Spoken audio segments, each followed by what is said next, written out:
Welcome to Not Suitable for Adults. This is a podcast, and on this podcast we talk about shows for kids, but they're shows for us because we're the ones watching them. They aren't shows for us, but we take them so seriously that we make them shows for us. We turn them into our shows. Yes. And then if we don't like them, we spit them back out. Oh, okay. Alrighty then. I'm Rich. I'm Natalie. And we're going to talk about some fun stuff this week. Fun. And I'm going to get us started. So I have been watching, and I'm only like 6 episodes into the first season, but I'm enjoying it. She-Ra and the Princesses of Power. Wait, what is it called? It's called She-Ra and the Princesses of Power. Can you? Is it S-H-E? She-Ra. R-A. She-Ra. She-Ra is the name of somebody? That's the name of somebody. And the Princesses of Power? Sure.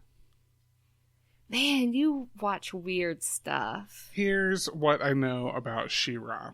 Where are you seeing this? It's on Netflix. Oh, okay. It is a Netflix original. Mm-hmm. Which is to say it's a reboot of an 80s cartoon show called She-Ra, Princess of Power. Okay. So it is animated. Yeah. Okay. So here's what I know about She-Ra. She is... Ra. The end. She-Ra? She-Ru? Yeah. In the 80s, there was this thing called He-Man. Yes. And He-Man lived in this world, so it was like He-Man and the Masters of the Universe. Mm-hmm. And there were all these sort of powerful characters, and one of those powerful characters was She-Ra, who was the twin sister of He-Man. So, these parents had twins. Uh-huh. And they were like, oh, a boy and a girl. Perfect, because the two names we had picked out... Oh, no, okay, so I should be clear. Her name isn't She-Ra. Okay. Her name is Adora, and his name is Adam. That sounds more like twin names. Yeah. So, did they pick their names then, their alter egos? I don't know enough about the He-Man and the Masters of the Universe canon to understand. Here's what I know. Mm-hmm. These two twins were destined for greatness. Well, obviously. They each have like a powerful sword that transforms them into their more powerful alter egos. Mm. And so I think that the name of what you become is linked to the sword. It's like a spirit. It's like a spirit kind of thing. Well, good thing they found twin swords too. Well, there's a lot. I think, again, I don't know a lot about this, but just from my brief reading, it sounds like there's lots of power swords. There's a bunch of them. He-Man. Mm-hmm. And then She-Ra? She-Ra, yeah. But, I mean, He-Man. Mm-hmm. And She-Ra. You would think it should be like She-Woman. Yeah, I think the idea is, I think the name maybe was like not trying to hit over the head with, we need just a girl He-Man at the time. I don't know a ton about that. Here's what I know now. Okay. In today's world, in She-Ra and the Princesses of Power, there is no mention so far of He-Man, and from what I understand, there won't be. No boys allowed. Right. So in this one, here's the story. We meet Adora at the beginning of the show, and Adora is this like spunky blonde girl. Is she adorable? Sure. Get it? And she is You didn't get it? I did get it. Oh, okay. Because of her name. Yes. You didn't laugh though. Well. Sorry, everybody should know that I've been up since 3 a.m. because I teach kids in China online in the early mornings. And so my normal comedic wit that you guys come for in this show. It's the content we all crave. Yes, may be a little lacking today. So Adora is she's at the very beginning, she's training as a member of the Horde, which we learn is an evil organization. Well, sounds like it. It's headed by someone whose title is Shadow Mistress or Shadow Weaver. And, okay. Yeah. Shadow Weaver. I wish it was Shadow Mistress. So Adora was, the story is, Adora was found as a baby, as an orphan, and was, like, taken in by the Horde, and now she's one of their best recruits. And she doesn't know it yet, but she's one of the bad guys. She is. And she doesn't know it. She doesn't know it yet. But she's the best in her class. Right in the first episode, she's promoted to a rank called Force Captain, which is basically like squad. Like, she's the leader of her squad now. And her squad includes her best friend and rival, Catra, who you might be surprised to find out looks something like a cat. Of course. So there's Catra, and there's other characters.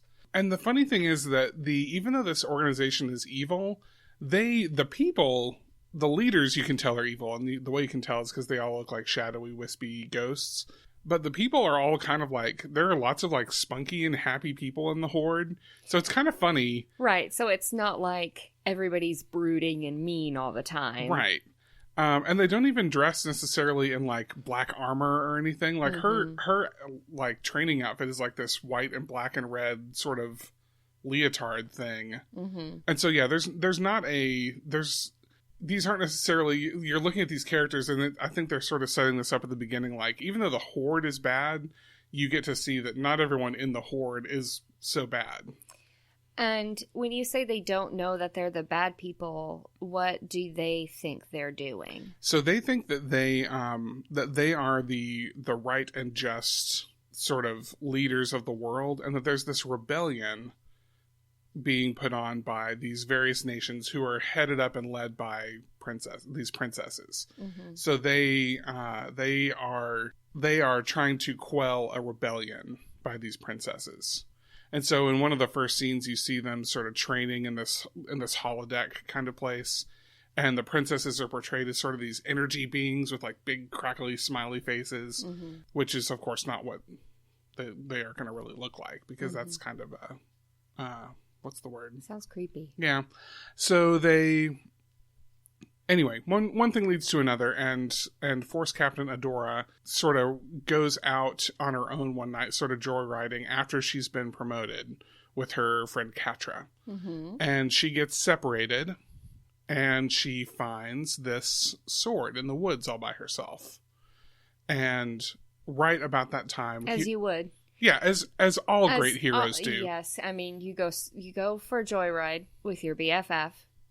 Oh, you get separated. We're in the woods? Oh, yes, sword. That's what happens to everybody, is it not? So she's in the woods, she finds the sword, and she also stumbles upon two other characters, one of whom is Princess Glimmer, one of the princesses. Okay. That's just her name. Okay, does she shoot sparkles out of her hands? She does have sparkly things happen. She has the ability to create light. She also has the ability to teleport herself and others places. Ooh. I wish I had that ability. That's a good one. And her best friend, hard to tell if they're supposed to be more than friends or not, but definitely best friend, Bo. And Bo uses a bow and arrow. Good one. Is Bo male or female? Male. Okay. He is the perkiest of all the characters in this thing, though. Oh. He's like a very positive all the time sort of.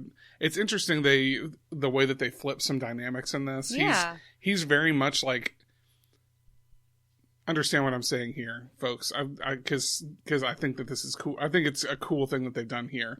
But he sort of is the stereotypical sort of ditzy girl sidekick character. Right. They've flipped that whole thing. So, yeah. And he still is very capable, and it's not like I'm not saying he's useless or anything. He totally does great stuff. Yeah. But that's sort of the role he takes up, is that stereotypical role. No, I like that. I like that flip, because it doesn't always have to be one way. And I like that. So there's a struggle over the sword, because Glimmer recognizes Adora as a member of the Horde, because she's got a little badge on that shows that she's a Force Captain. Yes, and it says don't tell our operatives we're bad people. Right. And so they figure out they're able to sort of capture her, but then they're also in trouble pretty soon. So like they're being chased by, I can't remember if it's like wild animals or if it's other members of the horde or something, but I think it's like this giant animal that comes out of nowhere. And so they escape and they're running around, and the whole thing is them saying, "Oh, I can't believe you remember the horde." And they call it something else. They call it like the shadow horde or the evil horde, like something more sinister. And she's like, "Why are you calling us that?" And they're like, everyone in the world calls you that. You're the bad guys. And she's like, "No way are we the bad guys." So, and they show up at a place where the horde has not too long ago come through and raided and destroyed a town, and left thankfully horde graffiti everywhere. Mm-hmm. And so Adora can see, yes, we are the bad guys. And she doesn't like that because she thought she was fighting for good and justice. And now she realizes she's not. Right. So one thing and another, they get back to the city that Glimmer is from. And her mother's like the queen there. And she introduces her and she's like, we need to... Oh, I should mention, along the way, as they're getting back, it takes a couple of episodes for them, I think, to get all the way back. They discover a place... that's kind of an ancient temple, and they realize that Adora can read this ancient writing that no one can read, from what they call the First Ones. And also, and it mentions like Grayskull and things like that, and so Grayskull is an important thing in the history of He-Man and She-Ra. And she realizes, she says like the thing that she needs to say to activate the sword and turn into She-Ra, and then they realize, oh, okay, she's much more than we thought she was. They take her back to the city, and Glimmer says that She-Ra needs to reunite the Princesses of Power because there's this rebellion on, but each of the sort of cities is fighting independently. Each of the princesses, realms, are separate in their rebellion. So they need to come together. Yeah. So the main thrust of the rest of the season so far, and again, I'm only 6 or 7 episodes in, is Glimmer and Bo and She-Ra going around to all the different realms to recruit the Princesses of Power to work together. It is, it's funny because the animation style of this is really, really, really kind of basic. It's almost like the thing it reminds me of, and it doesn't really look like this, but the first thing it reminds me of is kind of a Powerpuff Girls look. But then a streamlined down, more realistic version of that animation. What is the age range on this show? It is rated TVY7. I would guess that it is intended for kids between the age of about 7 and 11 or so. Okay. And it's a lot of fun. There are some really kooky characters that they meet along the way. I've read some stuff about how the series goes, and I don't want to talk about that before I've watched it because I want to be able to talk more about it once I have seen it. Right. But it seems like some really interesting stuff happens. The Catra sort of becomes the main...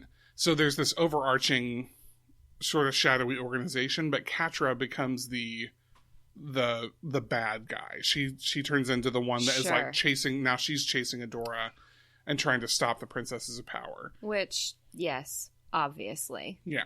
BFF turned enemy. Right.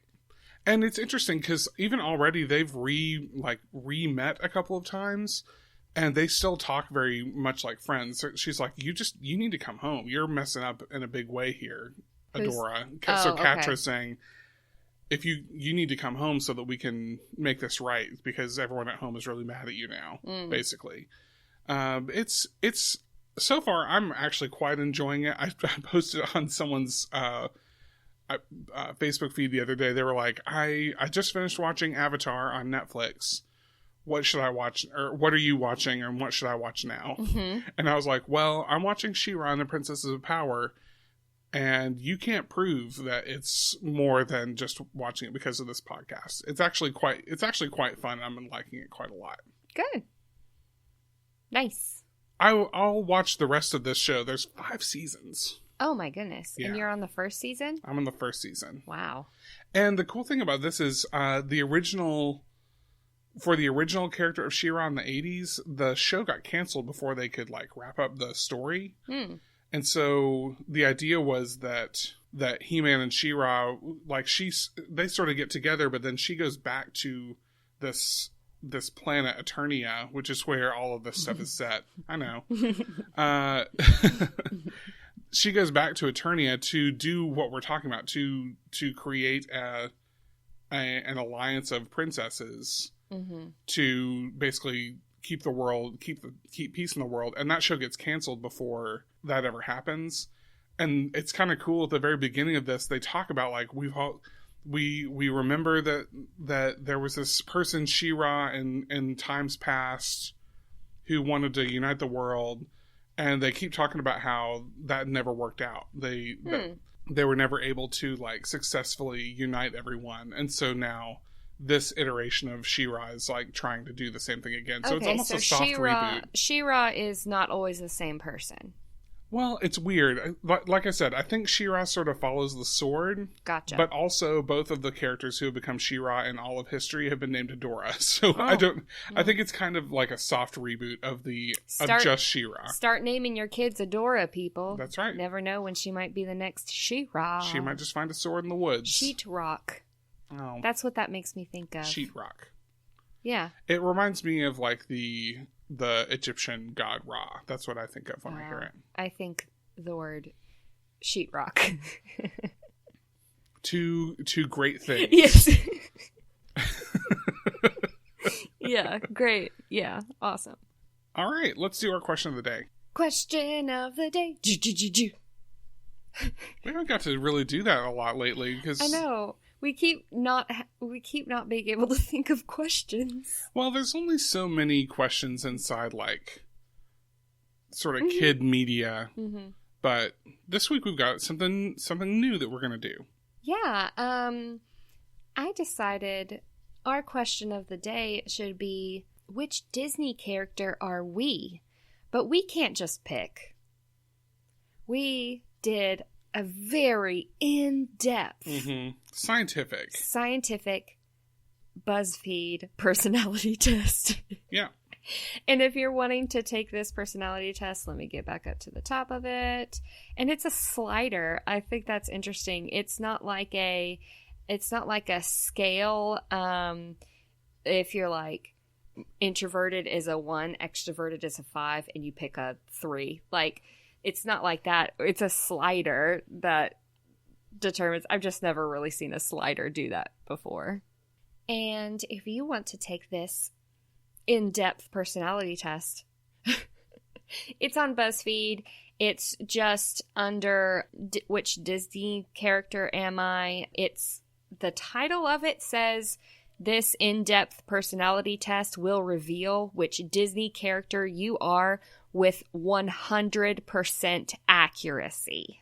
Can't wait to see how accurate we think the results are. Great. Would you like to go first? I will go first. Okay. I took the scientific quiz, and I'll admit that a lot of these, my slider stayed pretty close to the middle. Sure. There were some that I felt like very much described me, and I moved to the outside, but a lot of them were pretty close to the middle, because some of them, folks, weren't opposites. I got Belle. Oh. You're just like Belle from Beauty and the Beast. You tend to keep to yourself, but it's usually just because you're living in your daydreams or thinking about your favorite fictional worlds. People often underestimate you, but you're an incredibly smart and independent person. You may seem quiet and introverted, but you got big opinions and aren't afraid to defend what you believe in. Hey, that's actually true. You do seem quiet and introverted, but if somebody were to come at you with something that you had an opinion about, oof. Stand back. Just like Belle. Just like Belle. She'll get you. Okay, she'll get you. What does that make me? The Beast? Well, what does it make you, Natalie? I'll tell you what I got. And it's just as fun as you being Belle. Oh, good. I got Pumbaa. Oh, sure. You're just like Pumbaa from The Lion King. You're incredibly lovable and the best friend a person could ask for. You're a jokester who doesn't take themselves too seriously and is always down for a laugh. You've got a big heart and everyone loves you. I think that's true, though. Oh, thank you. I think that fits. I wouldn't go straight to Pumbaa because he's sort of the comic relief. I don't think of you as the comic relief. Yeah. But But not saying you're not funny, just that, like, you're not just a sidekick or anything. Oh, but other than that, I think all the rest of that really applies. That's very kind of you. Thank you. So I think we should make a Belle Pumbaa movie. Yeah, why haven't you already made that, Disney? Let's get that crossover going. Belle and Pumbaa, the obvious pair. Yes, and I believe Rich should voice Belle. Obviously. And I will voice Pumbaa, and it will be an instant hit. Yeah, everyone will love it because we joked about this before, but that is actually the content that everyone's craving. It is. Pumbaa and Belle on the road to success. I was thinking, okay, never mind. No, I got on the road to success. When you say on the road to, makes me think of those movies. That's what it is. We're rebooting the Road to movies. Yes. But instead of those classic comedians. Who you can't think of right now. Who I can, but that's not what's important at the moment. No, you can't think of them, can you? I can't think. Hang on. Okay. It's Bob Hope. It is. And you got it. Is it Bing? It is. Okay, Bob and Bing. It's Bob and Bing. Bob and Bing. And who's the lady in all of the Road Tos? Is it Myrna Loy? No. Who is it? Bless you. It is. I just had her name in my head. Because now you think it's Myrna Loy. Dorothy Lamour. Yeah. Yeah. Myrna Loy is someone. Myrna Loy is someone. Who is that? You're right. She is a lady. I know, but who was she? What was she in that I know? I mean, she was an actress. I will have to... she was in several things back in the day. I can look her up if you want me to. No, we can do that later. Okay.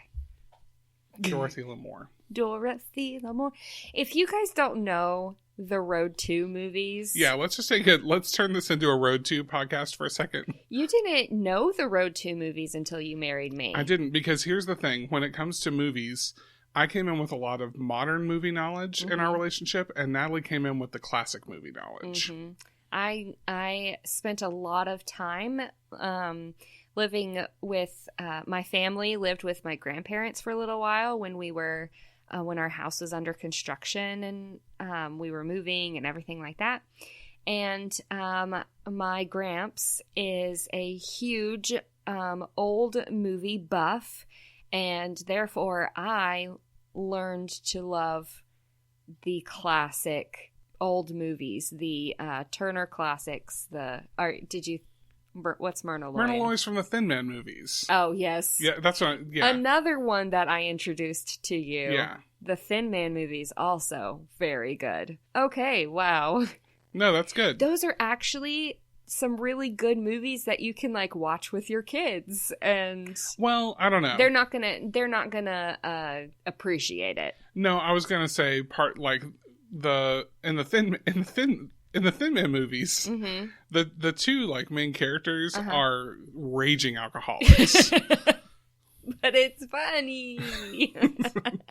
So maybe not, because I don't think there's a scene in that movie where they don't have something with gin in it in their hand. Oh, but it's funny. It's those old movies. They had a different moral compass back then. Anyway, with that, let's get on the road to Promoville. All right.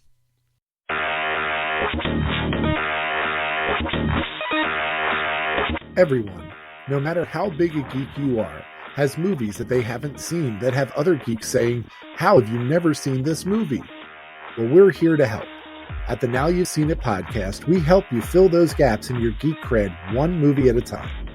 Each episode, a guest who is watching the movie for the first time joins our rotating cast of hosts and panelists to discuss the movie and compare seeing it through fresh eyes versus seeing it with eyes filtered through the lens of nostalgia.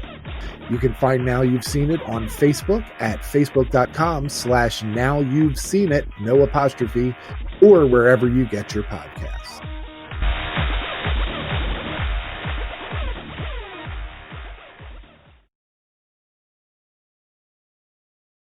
And we're back. We're back. We're back from Promoville. Hi. What you got for us this week, Natalie? Okay. Cora started watching a couple little shows on Netflix just this past week that I thought I would talk about. and because it looked really cute. So the shows that she decided she wanted to watch are called Numberblocks and Alphablocks. Mm-hmm. And these are on Netflix. And I thought they were really cute. I believe Numberblocks, let me double check. No, Alphablocks came first. But I'm going to talk about Numberblocks first. Okay. So Numberblocks came out of the same studio as Alphablocks. They are a British CGI animated TV series, and they are from the Blue Zoo Productions. So Numberblocks came after Alphablocks because Alphablocks, you know, was really cute and was more about the alphabet, obviously, so they decided to do a number version. The Numberblocks are little cubes with their own personalities. Mm-hmm. So each one is a number. So Numberblock 1 is just like a cube, a red little cube. She's got like one eye. She's kind of Cyclops. She's got one eye, and she just has a number 1 above her head. Mm-hmm. And she's the smallest and the bravest of the Numberblocks because she is just 1. She's also the loneliest number that you ever knew. Right. But she always says that if something is by itself, she never says that it's alone. She says it's one of something. Oh, okay. Which I think is really cute. Mm-hmm. 2 is the same thing, but it's 2 cubes stacked on top of each other. And he's orange, and he has 2 eyes, and he has glasses, and he's the friendly one. So like 2, like buddies. And he loves to dance, like 1, 2, 1, 2, 1, 2. That's his thing. And then it goes on from there. 3 is 3 cubes stacked on top of each other. And he's kind of the trickster. He juggles 3 balls. Oh. And yeah. So, and then 4 can stack up 4 blocks, or it can convert itself into a square of 4 blocks. So 4 is like the sturdy, solid one. Gotcha. So they each have their own personalities that goes along with their numbers, which I think is really cute. Yeah. And they try to just solve problems in their world of Numberland. They live in Numberland. That's good. And when they solve these problems, they can add themselves to each other to make new numbers. Brilliant. Yes. So 1 can jump on top of 4 and they become 5. But isn't there a 5? There is a 5. So what does 5 think about that? I think I am a little bit confused. Okay. About if 1 jumps on top of 4, are they still 1 and 4, or do they become 5 who has her own personality and likes to give high fives and stuff like that? Do you know what I mean? I very much know what you mean, because that is what I'm wondering. So 1 and 4, 5 haven't interacted with original 5 before? They all interact together. But I mean, like, 1 and 4 haven't turned into 5 in front of 5, and 5 be like, what's going on here? Honestly, I didn't notice that. They don't get into the group dynamics of... I need to, watch a quick clip. Let's take a quick break so I can watch a quick clip. No, you don't have to worry about it. I'm just wondering, now I'm super curious. Now I'm wondering, what happens if 2 decides to split, and now we got 3 1s? Well, I mean, and then Numberblock number 6, she loves dice. Obviously. And she can split into 1s, 2s, 3s, or 1 of each. Yeah. Yeah. What if we learned while you were watching Numberblocks? What if you were watching it and it was like all this stuff was happening? And I know because I've seen that there is a time when like they're all standing right next to each other and it's like they're numbering 1 to 10. Right. But what if we learn that really this is just the number 10? The number 10 is there and he's like, I can turn into all these people. I'm all of them. I'm 6 and I'm 4. I want to take a quick break really quickly. Okay, we took a quick break because I had to just look up a quick clip just to see how the Numberblocks do addition. From what I could gather is that it looks like they do just jump on top of each other and make each other. So I saw 2 ones. So I did see 2 ones and they were playing together. And they decided one jumped on top of the other one and they made 2. Oh boy. And they made the character Numberblocks too. Yeah. So... It sounds like there are some complex rules in the number universe. So here's the thing, though. I just described math. Ooh, turns out numbers not as simple as we thought. Here's the thing, though. This show in 2017 was nominated for a BAFTA award in the learning category. Okay. It is very educational. Sure. I listened to the clips that you were watching through and they sounded like they were some solid teaching. Yeah, it was really good teaching. The addition and the subtraction, it's very good visuals because you see each individual being put together or subtracted from. So I like it. I do want to mention on the Wikipedia for Numberblocks, they do have listed out all of the numbers.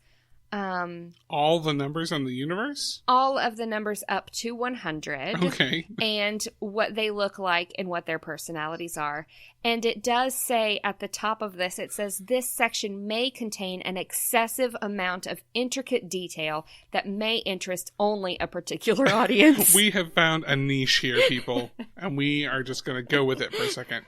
When you were describing that, for 1 second, I got where you were going, that it was going to be like, here are all the characters, and we're going to talk, and you're going to describe them all. But for 1 second, you were like, on the Wikipedia page, they have all the numbers from 1 to 100. And I'm like, is it just a list of It's just like, here we go, people. Here's all the numbers that we see on Numberblocks. 1. 2. 2 is there. 3. 4. Oh, 4. But 4 is only in episode 3 and 10. Yeah. So, yes, that is Numberblocks. It is really cute. It shows how to do simple arithmetic, and each one has their own personality that has to do with a number. And if you think about it, you don't really think about a number having a personality in a way, using that number to come up with a character idea, and I like that. I bet that the Alphablocks, I bet I can guess what they do. Okay, please. I bet each of them also has a personality for some reason. Yes. And that they spell words. Oh, you are just so smart. Thanks.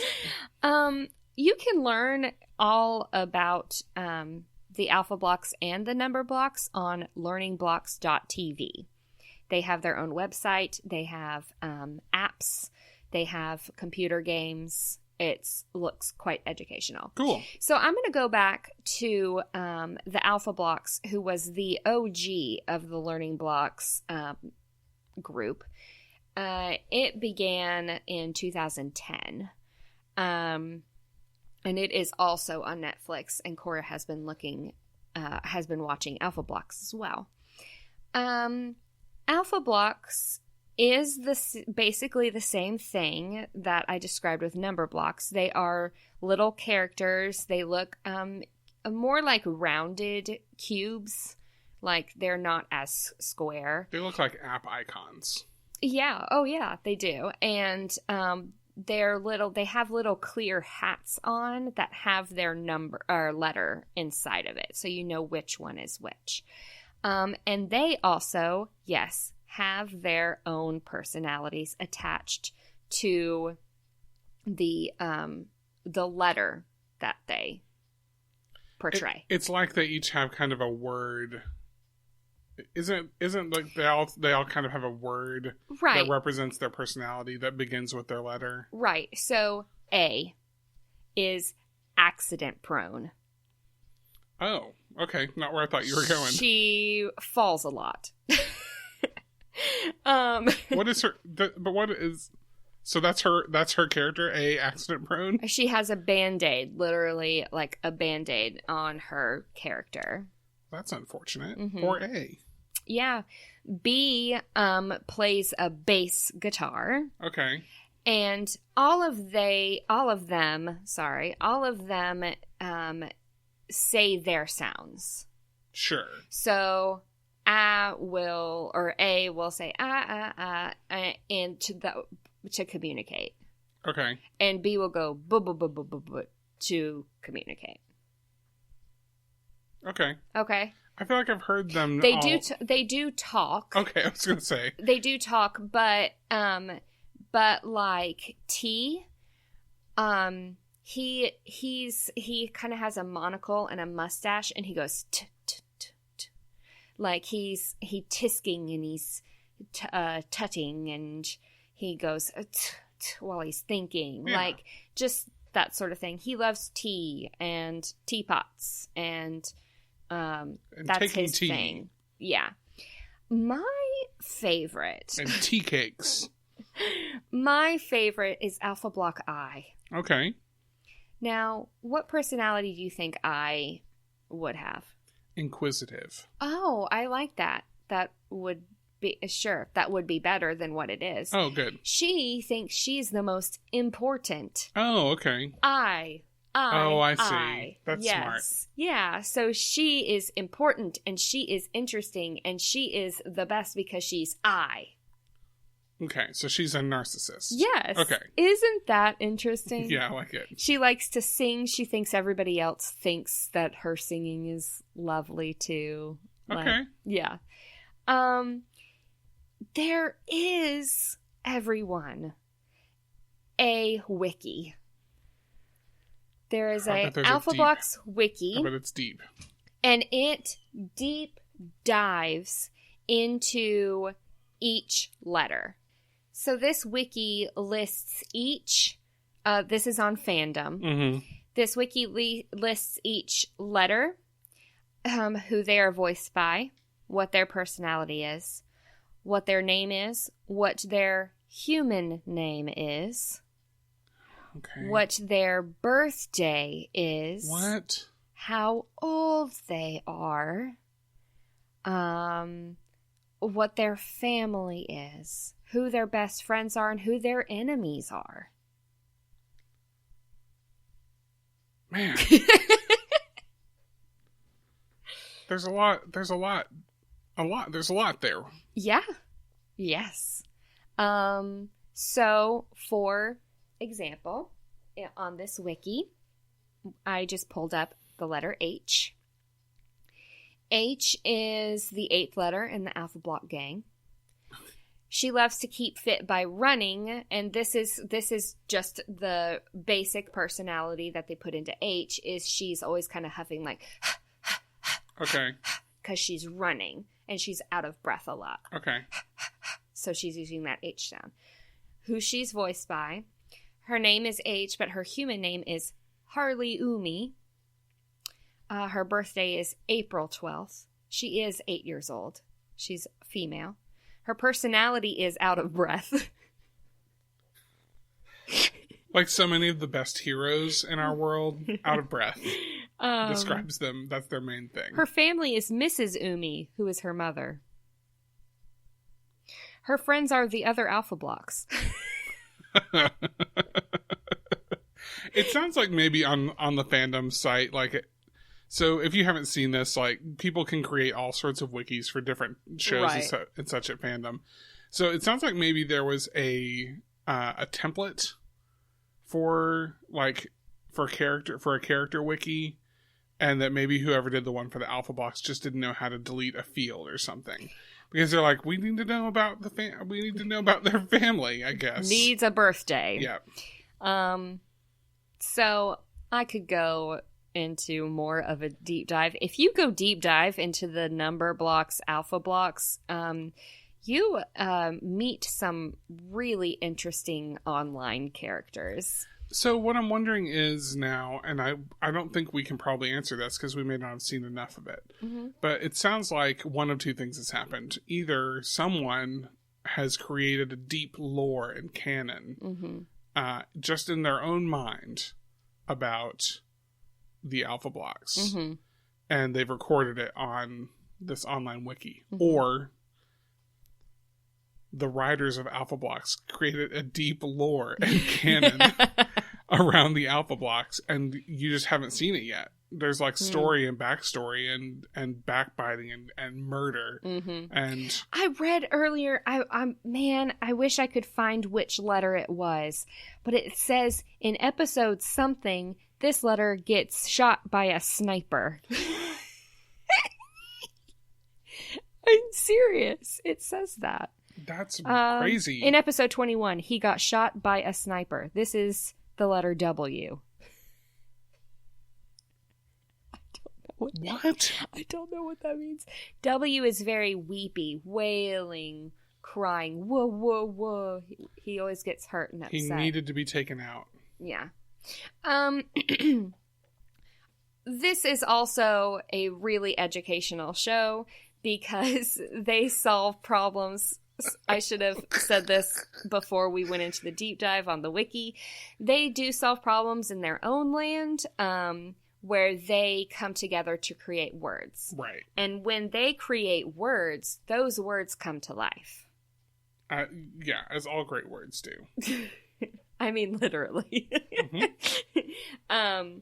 So they are playing a game, or they're trying to come up with a solution to something. And to do that, they need a dog. So D, O, and G stand next together, and they go D-A-G, dog, and then a dog appears. So it's really good for learning super simple reading skills, but like those basic skills. But then the dog isn't an alpha block, so the sniper's got to take him out. The sniper's gonna get him. I gotta look up what happens in episode 21. I guess so. Dun dun. This is the story of all the letters. They handle the city's most sensitive topics. I don't know. Yeah, that's exactly how Law and Order goes. I don't know if you know. Is it? Yeah, I quoted it word for word. Okay. So that's the Learning Blocks duo, Numberblocks and Alphablocks. They sound really deeply interesting. They are. It is. And but if you're just a kid wanting to learn something, they're best at that. Yeah, in reality, it sounds like it's really good at teaching numbers and counting and simple math and spelling and phonics. So good. Yeah. It's worth a watch. Yes, especially for those preschool aged kids. Good stuff. Well, this has been another episode of Not Suitable for Adults. This has been one. We've had a couple of longer episodes the last couple of weeks, so this one will be right there in that sweet spot for you this time. Get you a break from our voices. Yeah, because that's the goal here. We want you to stop. Listen to us less is what we're trying to say. But no, actually, we're so thankful that you listen to our show. If you're not already, go ahead and subscribe. We're over there at Spreaker.com, but we're also on pretty much every place you can download a podcast. So wherever your favorite one is, and if the one that you happen to choose gives you the opportunity to leave a rating or a review, please do that as well, because we love to hear your feedback. You can do that over at iTunes. You can do it at podchaser.com. And a few of the other pod applications that you can get for your phone give you the opportunity to rate and review. So just go ahead and drop that for us. And we keep track of those, and we read them, and we laugh about them, and we print them out and put them on our refrigerator. No, we don't. But yeah, so be sure to follow us on the social media as well. We are mainly on Twitter, but we're in other places too. Every now and then we're on Instagram and Facebook. For the most part, we're on Twitter at Not4AdultsCast. That's NOT, the number 4, AdultsCast, or you can email us, not4adultscast@gmail.com, with your thoughts, your feelings, your recommendations for what we should watch next. And we take those very seriously. We put them on a spreadsheet and we look at them and we talk about whether we're going to watch them or not. And I need to get better about getting back onto that spreadsheet and finding some to... Well, lately there's been a lot of really good advertising, putting stuff right in front of our face. Mm-hmm. Like, here's what you should watch next. And we're like, yeah, that seems interesting. So we do. But please reach out to us. We love to hear from you. And we thank you so much for being a part of the Not Suitable for Adults family, I guess. Family. Oh, okay. No, it's bad. I was trying to look up what episode 21 was. Because you were going to watch it right after we finish here? Well, I'm interested in the sniper comment, but there's only one season that has even up to 21 episodes. So this has to be it. It's only 2 minutes and 40 seconds long, so I may have to look at this really fast. All right. Well, while you're sitting around and you got Netflix pulled up and you're getting ready to watch W Take One right between the eyes, just don't forget, you're the boss. So watch whatever you want. And I'm pretty sure, you guys, that's not true. I don't think a sniper hits W. That's not what I'm seeing here. Okay. Okay. Well, bye. Bye.